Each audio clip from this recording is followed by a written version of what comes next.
Okay. So I'm just going to get started and we will welcome people in as they come. So first of all, just welcome to this 8-week mindfulness group. I'm going to start by introducing myself. So my name is Ashlee Hollinger. I'm a counseling therapist and an art therapist with Breelove Counselling. And we have partnered with CMHA to be able to offer you this group for the next 8 weeks.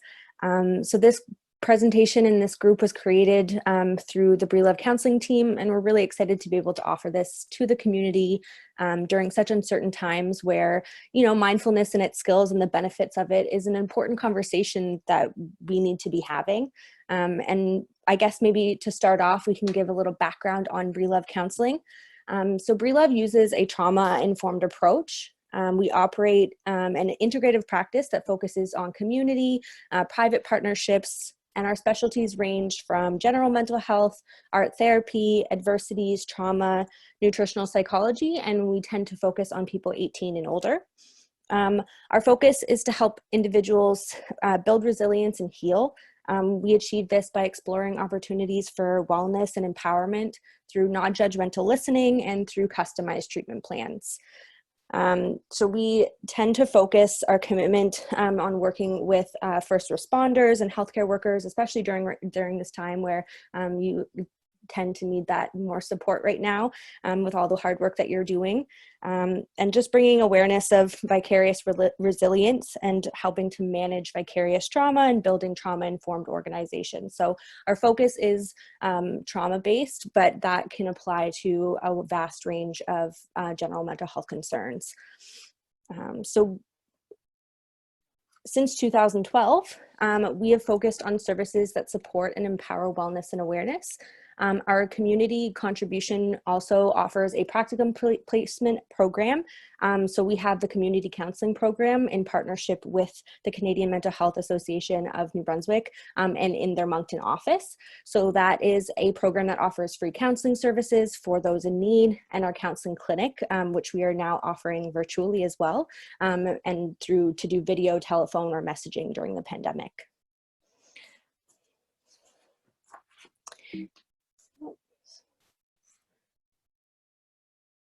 So I forgot to switch my slide. That's my bad.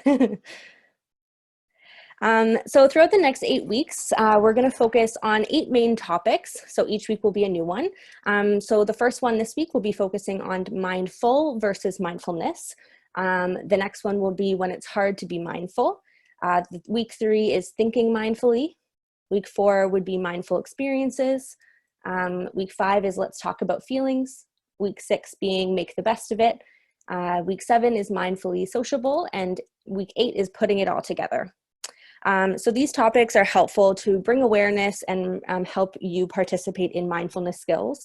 There will be opportunities for reflection and for questions along the way.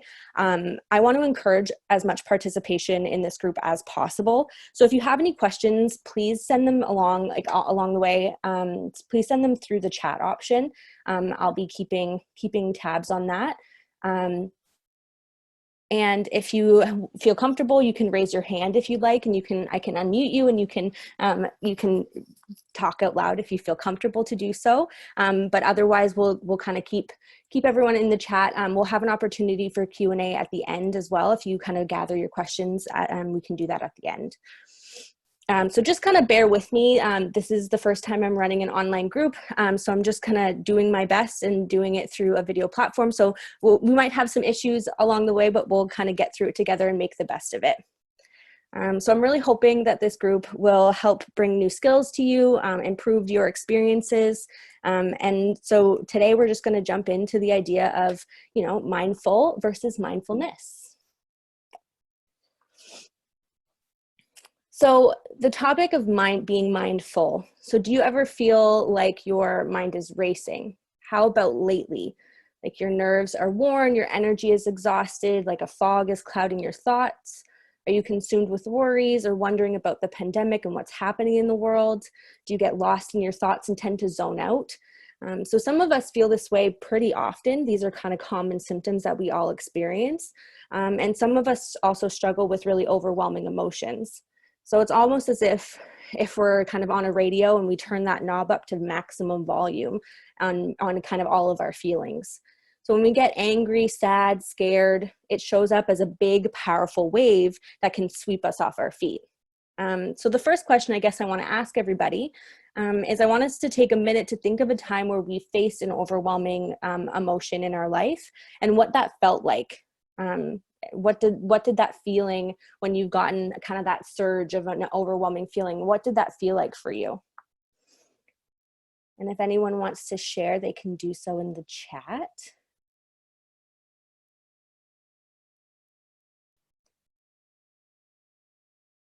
So I know for myself, the idea of overwhelming feelings kind of happens through, yeah, it does feel like a kind of a big wave. Like all of a sudden I feel like I'm doing okay and I'm managing my feelings right. And then all of a sudden it just kind of like surges up, right? So it seems like it just kind of rolls over you.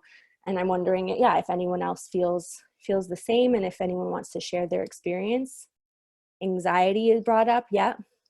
What does anxiety feel like? How does that present, right? Because anxiety can be really broad, right?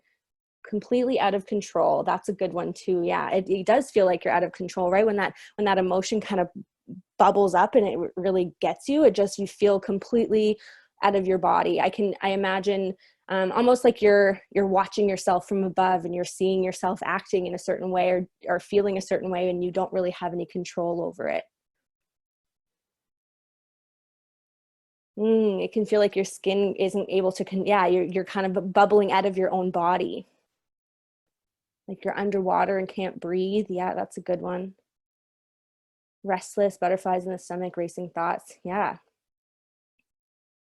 So it seems like that overwhelmed feeling is common with everyone. I think that kind of all of a sudden you're not in control anymore. There's that loss of control. There's a sense of kind of heightened anxiety senses. So yeah, that heart palpitations, butterflies in the feeling in the stomach, kind of tingly, restless, racing thoughts. So all of those things, yeah, are very common when you feel like you're kind of overwhelmed and have too much going on.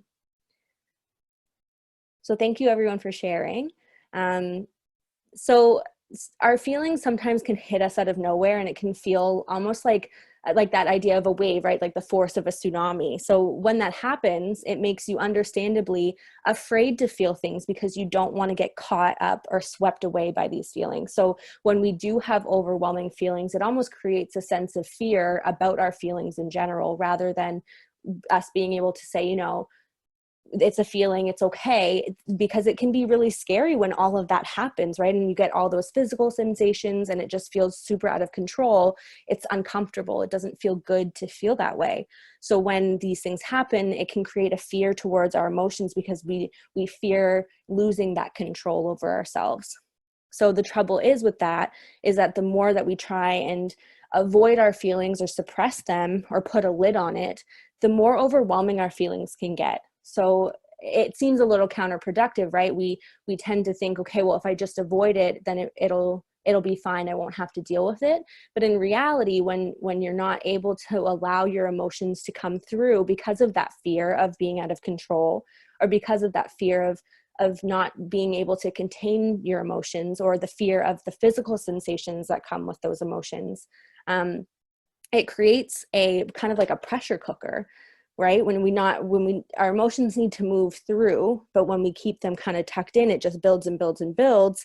And then your emotions will come out when we least expect it. So it's opposite, because we think we're controlling them by keeping them at bay, but in reality, we're actually losing control over them, because then our emotions will come out in more, maybe a neutral thing happens, right? Someone says something to you and that day you're just feeling really overwhelmed.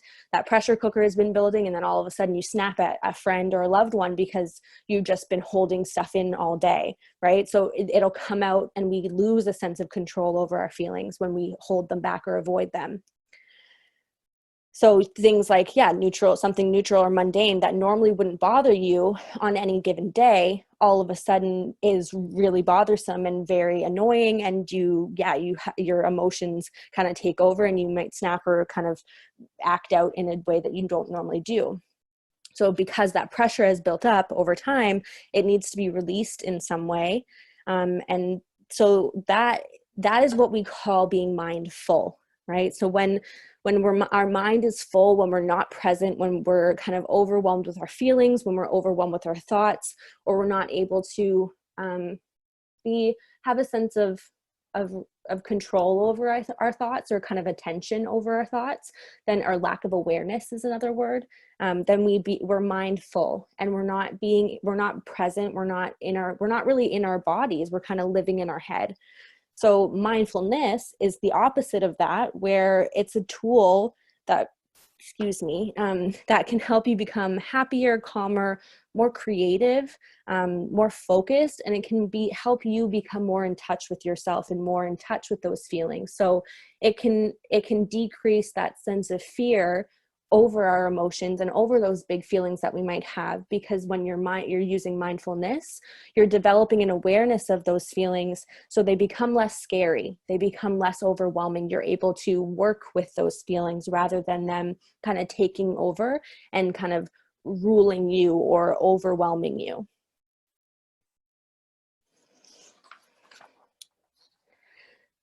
So mindfulness helps develop, like I said, an awareness, right, of your feelings, your thoughts, your actions.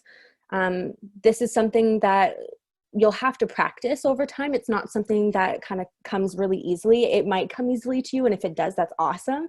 But for most people, it does take practice. For myself, meditating and kind of practicing mindfulness skills wasn't a normal practice for me. I had to build up over time to be able to use these skills and to do these things for myself.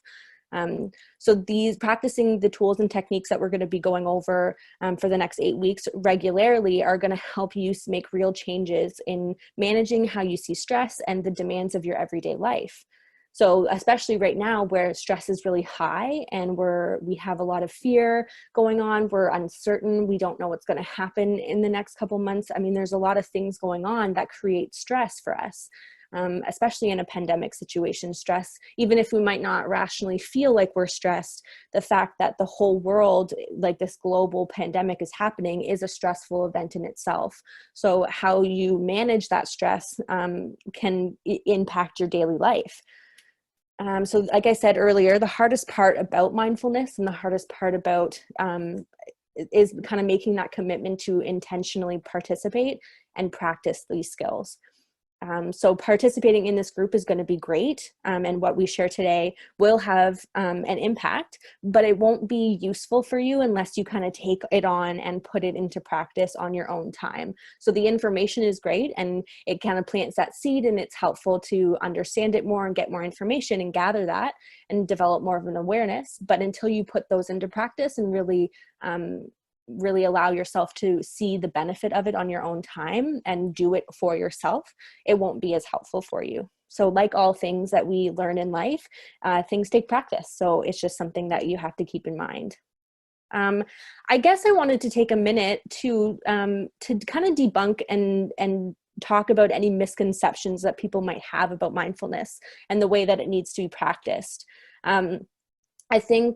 I think there is a misconception with mindfulness, and I think maybe, I'm curious what everyone's perception is of mindfulness, what their thoughts are of it. And if you feel that mindfulness is kind of that typical image of meditating, sitting for an hour, you're kind of like in that position, and your eyes are closed, you're silent, and you're not thinking of anything.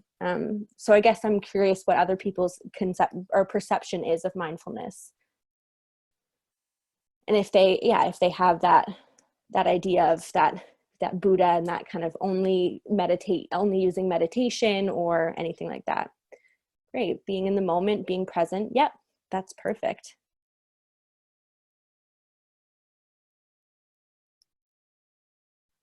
Yoga is a great one. Yes, that is a great option of mindfulness.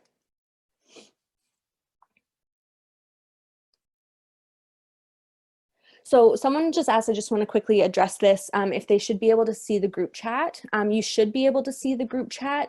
You might have to pull it up. There is an option to send messages directly to me. So if you would like just to send a private message just to me, you can do that. Otherwise, when you put it in, it'll just send it to everybody. Okay, so people have some really great perceptions of mindfulness, which is awesome. I'm glad that no one has that any misconceptions so far, and if you do, that's okay. I think mindfulness is something that, again, it's something newer to our culture. It's not new in general, but newer in our culture. So I think it's hard sometimes when we think about, in different movies portray things in different ways, and we have different perceptions.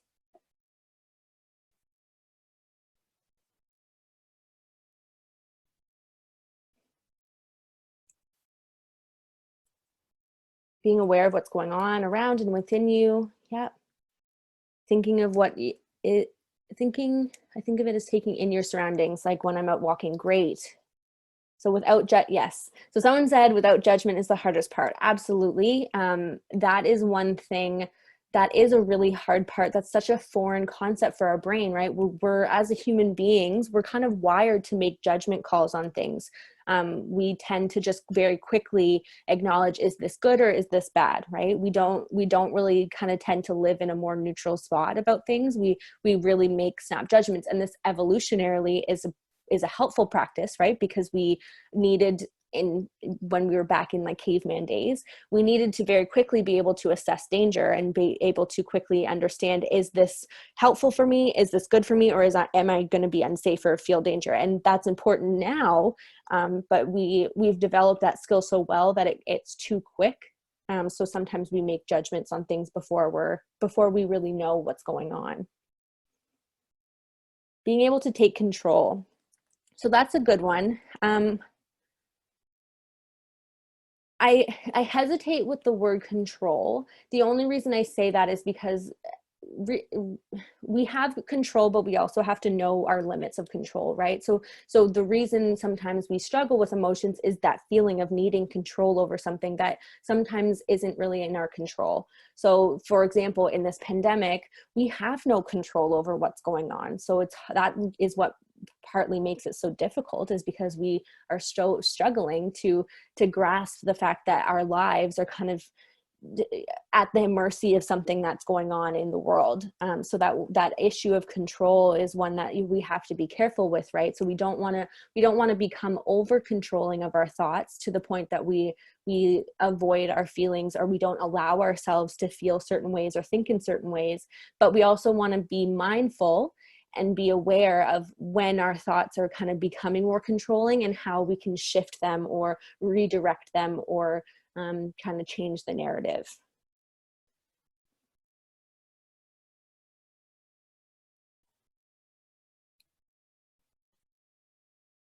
Thank you for everyone who is helping with the chat. I really appreciate that.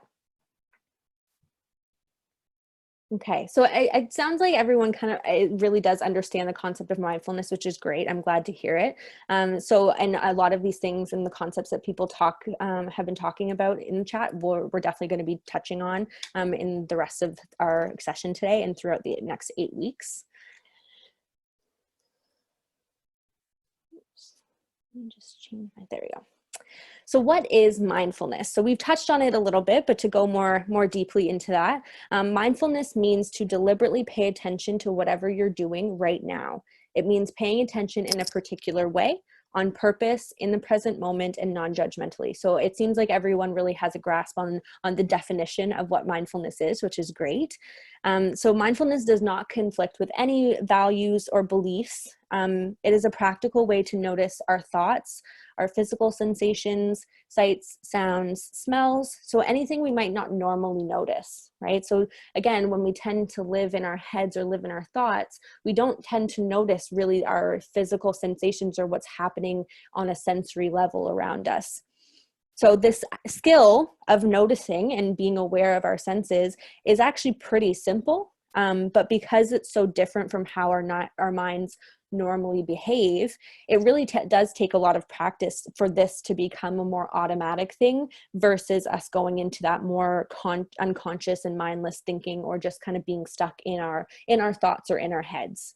So mindfulness also combines in some ways our our bodies, so our senses, with our thought process. So it helps you, combine those two things and live both in your body and your mind, rather than sometimes we can fall into the trap of just living in our minds.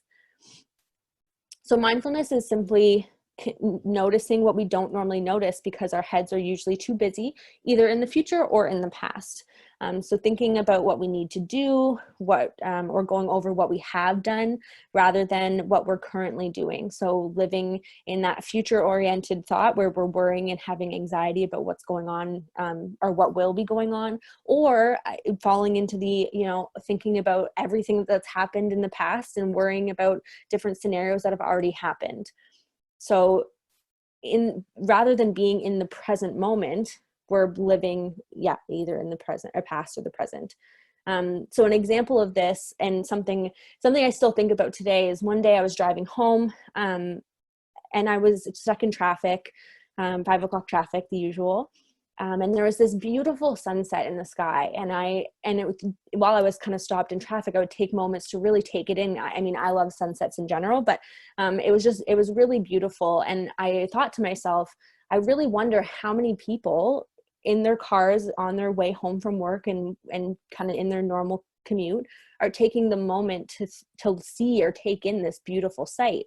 So when we're often busy, especially after a long day, and we're driving home, driving in itself is a very kind of rote activity. We don't even really need to think about it. So when we're driving, it's a very easy way to get stuck in that loop in our head that we're kind of thinking about either what we're doing when we get home, or the chores we have to do, the laundry, the emails, or thinking about what happened during the day and kind of going over conversations that we might have had. So I was just thinking in my head, how many people are really taking in this moment and taking the time to enjoy this beautiful scene that's happening in front of them, versus being kind of just in that mindless state of just driving home, and thinking about all the things that need to be done later on. So putting mindfulness in another example, so imagine that you've gone outside for some fresh air. So first thing you might notice is the temperature, whether it's sunny, cloudy, etc. And then quite quickly, you probably will start to think about your to-do list, that laundry that needs to be done, the emails that need to be answered, bills that need to be paid. So just like with the example I said, this is a pretty normal occurrence. Our minds quite quickly go into that default mode of thinking and thinking of what we have to do, what we need to get done. We're kind of very goal oriented as humans, and we always kind of think ahead of what's going on. Right. Someone just said, I've driven home and I haven't paid attention. And that's so true, right? We tend to drive, and sometimes we get to our destination. We're like, I don't even remember driving here. It's just such a natural process. I mean, it's good in a sense because we've taken that on, and our body has learned kind of those mechanisms to just do it. So it's helpful. But when it becomes to the point where we're so mindless that we're not even there, it can be dangerous, right? Who knows what could happen? So on the other hand of that mindlessness and kind of like just getting into that loop of our thoughts, in comparison to that, if you think of a little kid who's going outside to play, they'll likely really engage with their environment. They might call you over and say, oh my gosh, like, look at this little ant. Like they're really, it's fun looking at the world through the eyes of a child, because they find excitement and joy in even the smallest of things that normally, again, we don't really tend to notice. So they're really engaged in the present moment, and they're engaging with their surroundings. They're interacting with their environment. They're finding excitement and novelty in even the smallest of things. And it's exciting for us to watch them do that, because we've kind of lost that sense of excitement or novelty from kind of small things that we don't normally notice. So it's exciting to watch a child interact with the world because they're finding excitement in small things. So the difference in these two situations is adults tend to be really more passive with their environments and live more in our heads, whereas a young child and a kid is more active with their environment. They live more in their bodies, and they use more of their sensory experiences, likely because their brain hasn't developed that capacity for rational thought and all those things, but I mean, they live very much in their senses. So we can kind of take a note from kids, and if we can learn to appreciate our environments a little bit more and be more intentional about interacting with our senses in our environment, that's a skill of being mindful and using mindfulness. So the moral of all of those examples in that story is just that mindfulness can simply be noticing what we don't normally notice. So when our heads are too busy, we tend not to think about the present moment. We're reviewing things, we're thinking of our to-do lists, and we're not really in the now. So mindfulness and the skills that we're going to be looking at help us bring us back into the present moment. They help us bring awareness to our senses. They help make us kind of more aware of the present moment and how to use that on purpose. So mindfulness is also another way to help us train our attention. So I mentioned that a little bit earlier.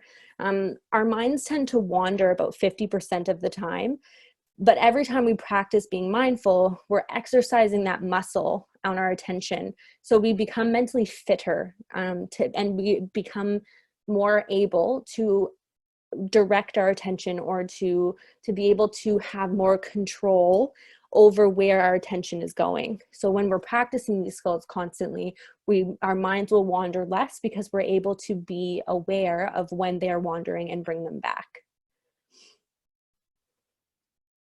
So this helps by doing this, by having this skill, and by being able to monitor our attention and kind of develop more of a fitness in our attention. Our relationships can improve. We can improve our relationship with ourselves. So I can't tell you how important it is to have a nice dialogue with ourselves. And sometimes when we're mindless, we tend to talk really negatively or become very critical of ourselves. So when we're mindful, we're able to notice that critical thought more quickly and kind of stop that. So that changes our relationship with ourselves. This also helps us choose what we focus on rather than automatically allowing our attention to be dominated by our overwhelming feelings that kind of take us over and might take us away from the present moment.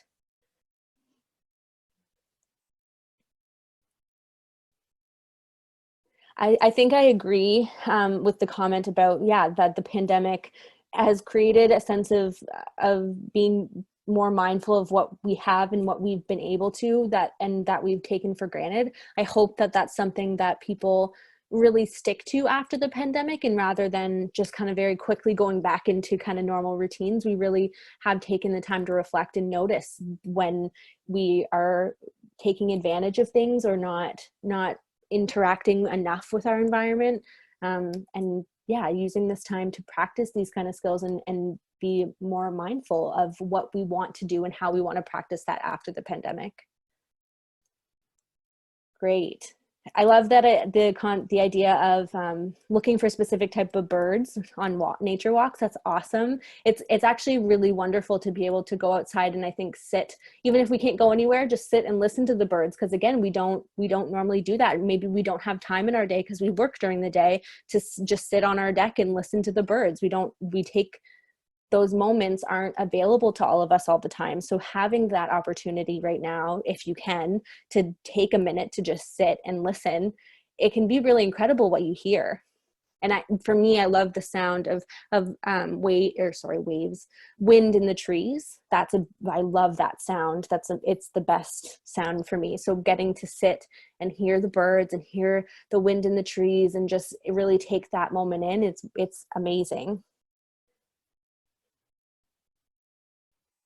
I think something else that mindfulness can do is it helps you find joy in the smallest of things. So gratitude is a word that kind of comes up with mindfulness. So just like we said about taking things for granted, I think during times like this and having mindfulness allows you to be grateful for what you do have, or for the simplest things in life that we, again, take for granted, right? So the birds in the trees, morning coffee outside and listening to the birds, hearing wind in the trees, right? We don't take these moments in enough because we're busy. We have busy lives. A lot of things demand our attention. So when we have the opportunity to look at those things, it's really amazing how much joy it brings us and how much peace it can bring us.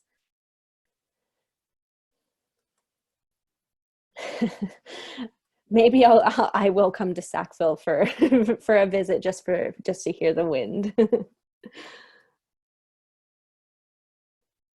So I think someone mentioned and something that I guess is important to talk about is that oftentimes right now, especially with that lack of connection and the social distancing and not being able to see people and grandchildren, especially if you have them, it is tough because, again, like I said, children can bring a lot of joy and kind of ground us in a sense and show us a different way, or I mean, it's not a different way, but a more primitive way of living that is more joyful, it's more experiential, it's more sensory, and it's more mindful because kids haven't learned yet to think too much about things.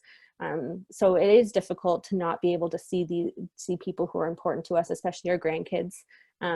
But I guess we just have to think that it's temporary and just be as mindful as possible and recognize that you're feeling sad about that, and maybe find ways to incorporate your grandkids in a different way in your daily life. So through a Zoom call or whatever video chat method you have. That's a good point. Rainy, gray days. It's harder to find things to enjoy on those days. I completely agree. I'm somebody who definitely can find that the weather really influences my mood. But I think, again, it's about being mindful of that and aware of the fact that it is gray, but can you find something else? I mean, the weather and nature is something that we can easily find beauty in and find joy in, but what are other things that you can find joy in during your day? Just like you have morning coffee outside, maybe it's not about the outside part that's important, but about just enjoying the coffee, right? I'm holding my coffee mug right now, feeling the warmth of it in my hand, noticing the feel of the mug in my hand, maybe the steam that's coming, the smell that's coming. So engaging in all of the sensory experiences that you can, and even small things like just holding a cup of coffee can be a really sensory experience if you allow it to, and if you are intentional about that practice.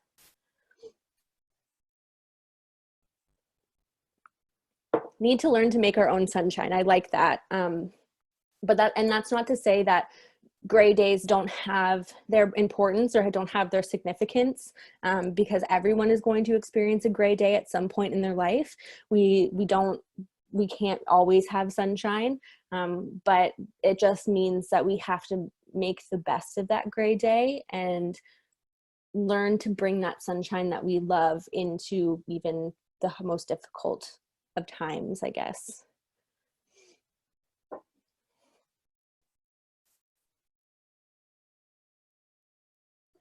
So kind of going back into that idea of choosing and learning to influence our focus of attention.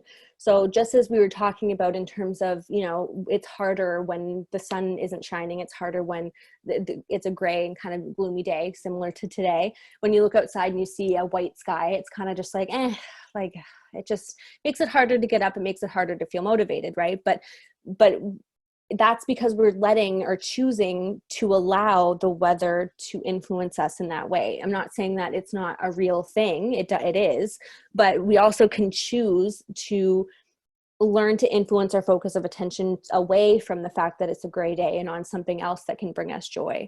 So mindfulness is a skill that really does require practice. So we tend to get really distracted, or we zone out a lot in our day.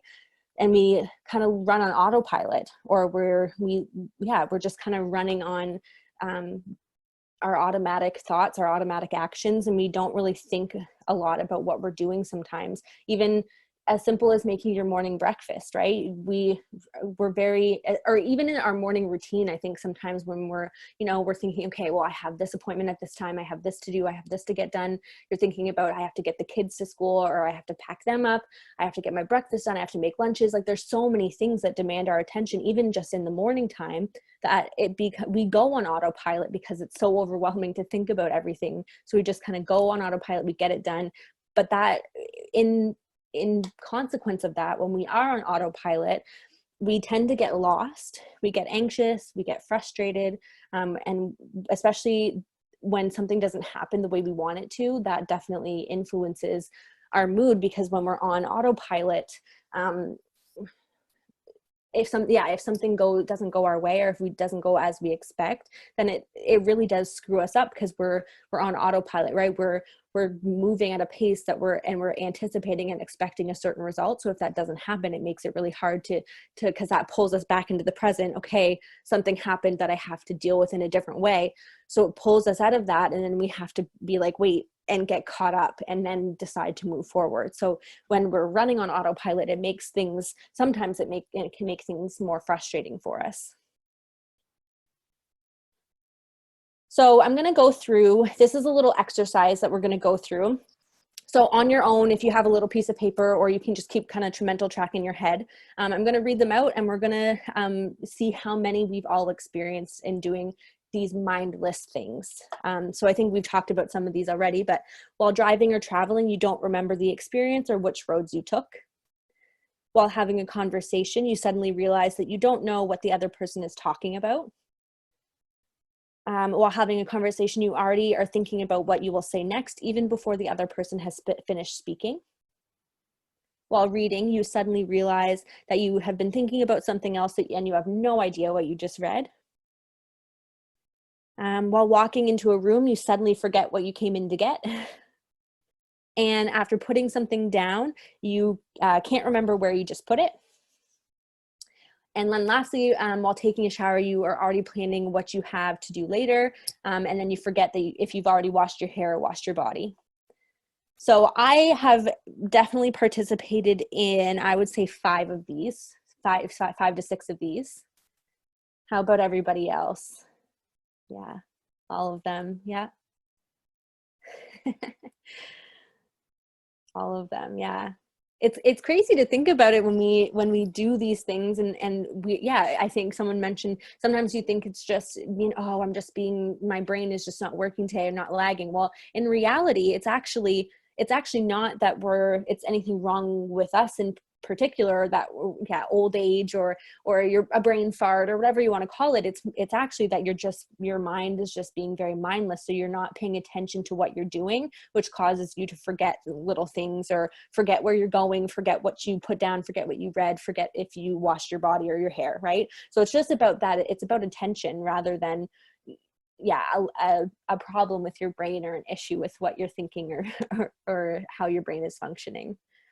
So all of these examples are really harmless in general, right? But for people that have overwhelming feelings, or are struggling with mental health, or whatever the case may be, or going through a lot of stress or a difficult time, being mindless has a really significant impact. So when we're doing all of these things and engaging in this kind of mindless behavior, and then you add overwhelming emotions onto that, it can make life difficult. It can make things really tough.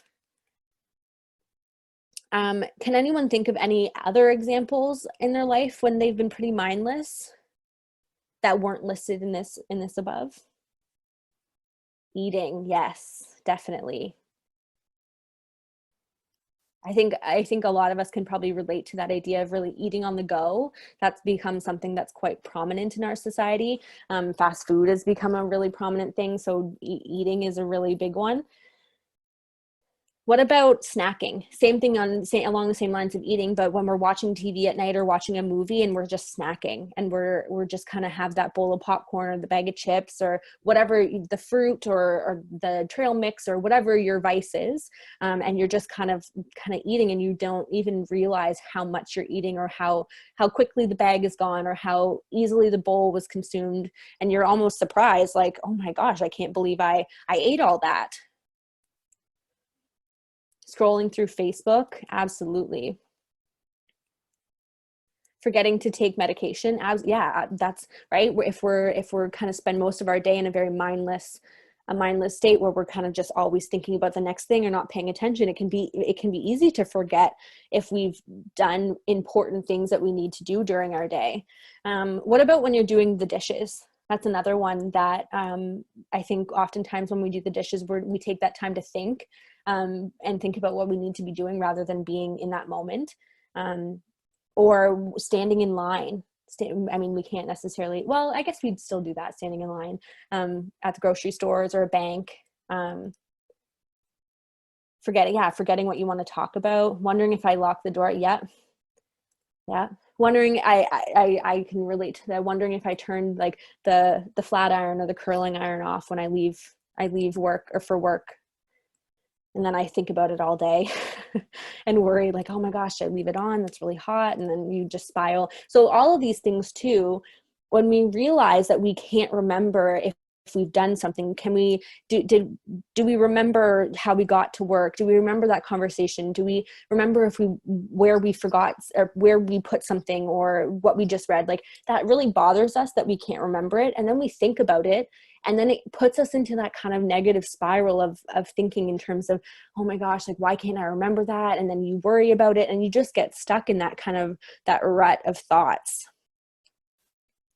Right. So it can actually kind of be dangerous sometimes too. I mean, someone just said they cut their hand while they weren't paying attention, right? So it can have negative impacts on us if we're not careful, because yeah, things can happen if we're not paying attention.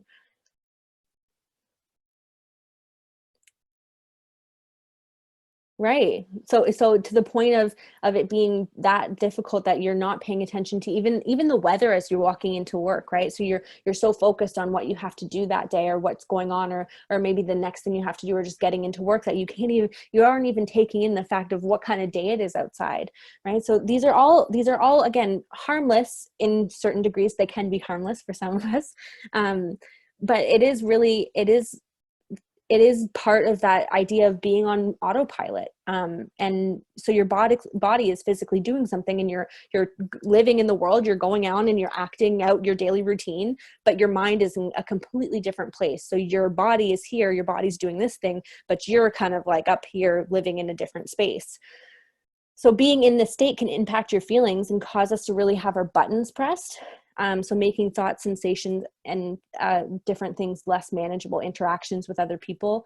So be like maybe that coworker that you have a little tension with, it's more hard to work with them when you're having a pretty mindless day because you're more easily frustrated. So this autopilot or being more mindless can actually trigger old habits of thinking that are unhelpful and might lead to distress or less desirable moods. This can also involve us, like we said, that getting into that loop of being overly preoccupied about thinking of the future, the past, thinking of ourselves or things that we've said or done, or our emotions, getting caught up in our feelings or what's happening in an unhelpful way. So I'm sure many of us can relate to the idea of our thoughts being stuck in a loop and kind of playing things over and over in our minds. So this is also part of being mindless, right? So when we find ourselves getting into that loop of playing a scenario over and over again, or worrying about something over and over again, that's part of being mindless and not being mindful and not being present in your body. So through the practice of mindfulness, it is possible for us to develop new habits that can help increase a greater sense of choice and confidence over ourselves and our minds. Mindfulness gives you a choice to not go into the same habits that you may have used in the past and that may have caused problems for you in the past. So when we learn to focus our attention, we learn to become more in control of our thoughts, and we can decide if we don't want to be thinking about something and choose to focus on something else. So choosing meaning, first you have to notice, how am I thinking? What am I thinking? And then next we get to choose, okay, do I want to keep thinking about this, or am I going to decide to try and think about something else? And again, it is easier said than done, but that's why these kind of things require a lot of practice, right? Because we're literally choosing to use our brain in a way that it doesn't normally work. So it does take a lot of time and practice and energy. So mindfulness is not about gaining immediate control or removing or fixing unpleasant experiences. Rather, it's about developing a skill that places you in a better position to change habits that may cause distress, resulting in more positive actions. So for example, that loop that we've been talking about, where you're playing a scenario over and over in your head, and maybe it's an awkward conversation that you had with someone, maybe you did something uncomfortable that you felt embarrassed about in public, whatever the case may be. So instead of staying stuck in that idea of I feel silly. I feel stupid. I can't believe I did that. I'm so embarrassed. I'm uncomfortable. Like, ugh, like why did I do that? So instead of feeling that way, and instead of reliving that moment over and over again and causing you to feel badly about ourselves, and again, this is, our thoughts are influencing our present moment. So when you're living in that loop of like, oh, I can't believe I did that, why am I so stupid, when you're thinking that way, that's influencing your present experience. So that past experience that you had, that you felt a little uncomfortable with, is now influencing your present. It's now influencing how you're acting and how you're living in the moment right now, rather than it being stuck or being left alone in the past. So it is something, even though it's in the past, it's something that is affecting your present as well. So through mindfulness and through being able to notice that you're in that loop and notice how you're feeling badly, it helps you notice that you're in that loop, become aware of how those thoughts are making you feel, and then deciding, okay, no, I'm not going to let myself get into that thought process. I need to refocus my attention and use a mindfulness technique, and we're going to go over some at the end, and encourage yourself to get out of that loop and bring you back to a more neutral place, bring you back to the present moment and the actual present moment, and really just take that burden off of your shoulders. This actually happened to me the other day. I was on a walk, and normally when I go for a walk, it really helps me de-stress. It helps me clear my mind. It just is a nice, refreshing way to during the day. I really enjoy those moments, and I found myself feeling really negative and just being on edge and more grumpy, and I couldn't figure out why. And then I noticed what I was thinking, and I realized like that I was causing myself to feel, because of my thoughts, I was causing myself to feel badly. And I immediately, once I noticed, I was like, oh, I need to stop thinking about that. I need to be in the present, take in what I'm doing, and notice the fact that I'm on a walk and I'm really enjoying it. And almost instantly I felt that shift away from that kind of icky energy into something more positive. And again, it takes practice to be able to notice those things, but eventually it becomes more automatic and it becomes easier to manage.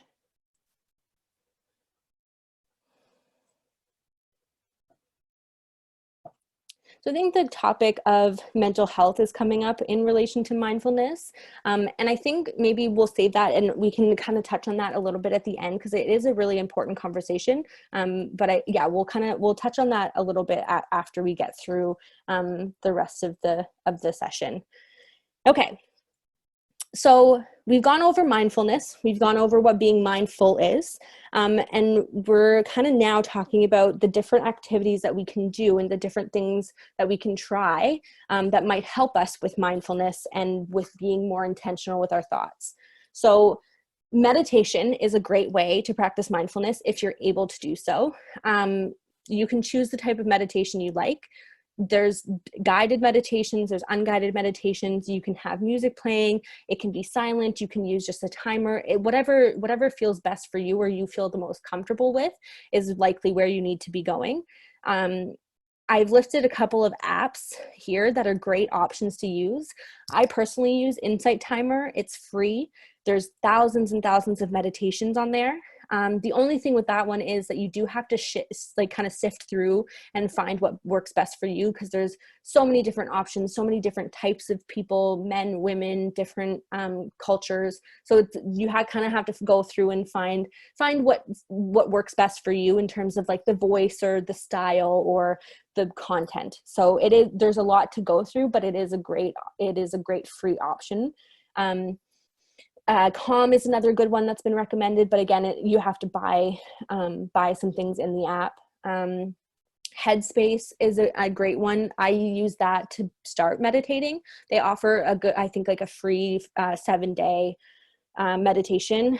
And then after that, you do have to pay, and it is kind of pricey. But it was the way that they set up their first week, it really does break down meditation. It really helps you learn about meditation. And it's a great option.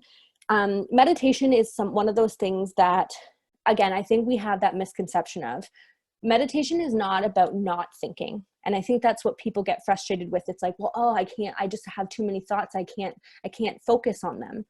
But it's not about the fact that you it's not about not thinking, it's about noticing that you're thinking. So when you're meditating, you're allowed to think because your brain is always going to think, but it's about not allowing yourself to get caught up in those thoughts. So to continue on with the thought. So you have the thought, you're like, oh, okay, but then you let it go and you bring yourself back, you focus on the music or whatever's playing, you focus on your breathing, and you just stay in that moment. Another thought will come, you notice it, and then you might get carried away with it a little bit, but then you bring yourself back. So it's that effort of being in the present, getting kind of pulled away, and then coming back, and then getting pulled away a little bit and coming back. So it's not that you can't think. It's not that you're not allowed to think, or if you are thinking, you're doing it wrong. It's really just about noticing that you're thinking and then bringing yourself back. There are going to be days where you meditate and you're really into it and you get into that flow and it feels amazing and you don't even have to really bring yourself back. Other days where you're bringing yourself back every second, and it's difficult and it's frustrating and it's hard. So it's going to fluctuate depending on the day, depending on what's going on. Another one that is a great option is to do a body scan. So this is something that you can do when you're sitting at work. It's something that you can do really anywhere. So just noticing all the sensations that are happening in your body from head to toe. So or toe to head, whichever you prefer. So starting from the top of your head and just going through all the different parts of your body, noticing how you're feeling, noticing if it hurts, if it feels tingly, cold, warm, what's happening in that body part for you. And just noticing yourself, noticing your body, noticing how you're carrying tension, notice how you're carrying stress, just noticing your body. Because again, we don't really sit with ourselves and notice our body often. Another option of mindfulness is to do the 5, 4, 3, 2, 1 exercise. So this is a great one to help if you're feeling really anxious. It's a great grounding technique. So it can help you when you're feeling really overwhelmed. It really pulls you into the present and it really distracts your mind with something else. So 5 things you can see, 4 things you can, can't see my thought. I always mix this up, so I want to make sure I'm saying it right. Okay, 5 things you can see, 4 things you can feel, 3 things you can hear, 2 things you can smell, and 1 thing you can taste. So I would suggest even writing this down somewhere so you have it on you and you can just kind of pull it up if you need it. Because again, sometimes even I forget how many it is. But even if you just kind of focus on, maybe it's not 5, 4, 3, 2, 1, but you focus on, okay, what can I see right now? Okay, now what can I feel? What can I hear? What can I smell? What can I taste? So using your senses in an intentional way to bring you into the present. Another one is mindful eating. So we talked about that a little bit earlier in terms of really paying attention to what we're eating and paying attention to the food that we're consuming, paying attention to how it tastes, how it feels if we're touching it, or maybe how it feels in our mouth, the texture of it, the look of it. So really using eating as something to bring us into the present moment and something to be enjoyed, and to be fully enjoyed through all of our senses, rather than just, I just need to eat, I need to shove it in, and I just need to move forward, right? And we can get into the habit of kind of eating on the go and eating too quickly. And then it can have other ripple effects of creating a negative relationship with food and etc. So similar to this, and I think a lot of us have mentioned this already too, which is like mindful walking. So going for a walk and really paying attention to the nature and how it feels to move your body and what you're seeing and what you're hearing, or mindful dishwashing, like we talked about earlier. So feeling the warm water on your hands, feeling the suds, feeling the motion of washing our dishes. So there's different ways that you can engage in mindfulness that doesn't have to be sitting down for 20 minutes to meditate on your own. Like these can be things that you incorporate into simple daily tasks that you do anyway, but you're going to do them in a different way. So these activities are all great options. If anyone has other options that they do or they would like to do, please feel free to share them or to do them yourself. So I hope everyone got the workbook that we sent out. If you haven't got it, if you didn't get the email with it, just let us know, and we can send you the handout again. So I would like to challenge everyone this week, after this session, to practice one form of mindful activity a day. So setting aside 10 minutes in our day to do one mindful activity, or do as many as you can. It's up to you. But if you're just starting out, at least choose one that you want to do, and maybe vary it too. So try different ones, because you're going to find that some work for you and some don't. So if you don't like meditation, maybe you can do a body scan. If you don't like a body scan, maybe you can do the mindful eating, right? So there's definitely a lot of ways that you can do mindfulness. Is just having to find the one that works best for you.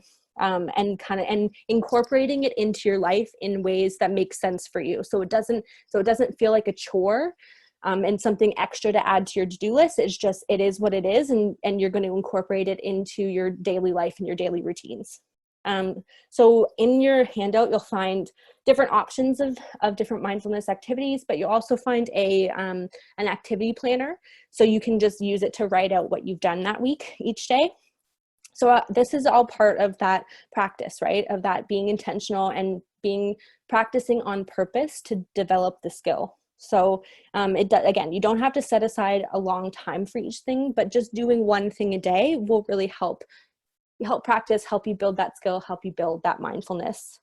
So you can also try it at different times too, right? So maybe for you, mindfulness works best in the morning. Maybe it's before you go to sleep, or maybe it's during the day. Like someone said, that you can do it with your daily tasks, right? You don't have to set a specific time to do a specific thing. It's more like, I'm going to incorporate that into my daily life and my daily routines. So like I said, remember, it's about practice. It's about being intentional. And just trying new things and seeing what works best for you, because it's going to be different for everyone depending on what you like and what you don't like. So we have about a couple minutes left, and I just wanted to kind of touch on that idea of mental health. And a lot of people mentioned having anxiety and depression, and struggling with the idea of being mindful, and especially with those thoughts and those fears and worries, or feeling kind of overwhelmed or down, or just lack of motivation, etc.